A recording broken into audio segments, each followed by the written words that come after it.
दोस्तों आज हम बात करेंगे ठोस अवस्था, द्रव अवस्था और गैसीय अवस्था के बारे में। इन सब से पहले अगर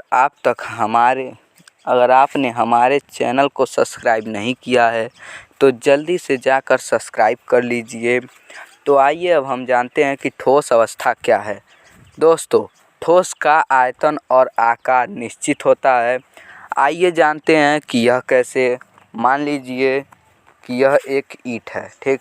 किसी भी चीज़ से इसको चारों तरफ से घेर दीजिए और उसी ईंट को कहीं और ले जाकर ऐसे चारों तरफ से इसको भी घेर दीजिए। आप पाएंगे क्या कि न ही इसका आकार बदला और न ही इसका आयतन बदला। तो इससे हमें यह पता चलता है कि ठोस का आयतन और आकार निश्चित होता है। और दोस्तों ठोस में रिक्त स्थान बहुत कम होता है। तो आइए अब हम जानते हैं कि द्रव अवस्था क्या है। द्रव का आयतन निश्चित होता है लेकिन आकार निश्चित नहीं होता है। तो आइए जानते हैं कि यह कैसे। मान लीजिए 1 लीटर पानी है और इस डब्बे में मान लीजिए 5 लीटर का डब्बा है, ठीक। 1 लीटर का पानी मान लीजिए यहाँ तक आता है और ये 2 किलो का डब्बा है, 2 लीटर का। तो मान लीजिए पानी यहाँ तक आया तो आप पाए क्या कि द्रव का जो आयतन था वो निश्चित ही है, लेकिन जो उसका आकार है वो अनिश्चित हो गया। मतलब कि निश्चित नहीं है, क्योंकि इसका जो पानी है उसका आकार बढ़ गया, क्योंकि यहाँ पर पेनी पर था और यहाँ पर आधा हो गया है।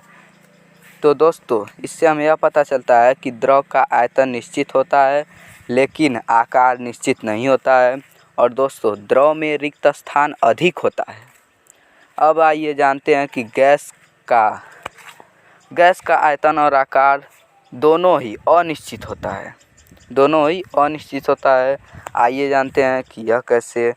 मान लीजिए कि यह सिलेंडर है, ठीक। ये 10 लीटर का सिलेंडर है, 10। और मान लीजिए एक ही आपके पास है 1 लीटर, मतलब वो 1 किलो गैस। तो मान लीजिए यहाँ पर आता है और ये 5 लीटर का है, तो इसमें भी मान लीजिए यहाँ पर आता है। तो आप पाए क्या, यहाँ पर नहीं आएगा दोस्तों।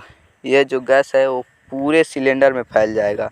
तो आप पाए का न ही इसका आयतन निश्चित है और न ही इसका आकार निश्चित है। तो इससे हम यह पता लगा सकते हैं कि गैस का आयतन और आकार दोनों ही अनिश्चित होता है। और दोस्तों गैस में रिक्त स्थान बहुत अधिक होता है। आइए जानते हैं अब रिक्त स्थान क्या होता है। मान लीजिए ये ठोस है, मान लीजिए कि यह ठोस है, ठीक। ठोस मान लीजिए ये ठोस है। ठोस में देखिए रिक्त स्थान बहुत कम है। और मान लीजिए द्रव है, मान लीजिए द्रव है, ठीक। तो इसमें देख रहे हैं अधिक दूरी पर है और जो गैस है वो इससे भी दूरी पर है। तो ऐसे आप चित्र में बनाकर या फिर समझकर देख सकते हैं कि कैसे होता है।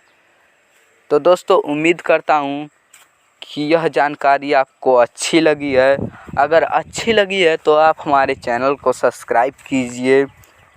Okay bye.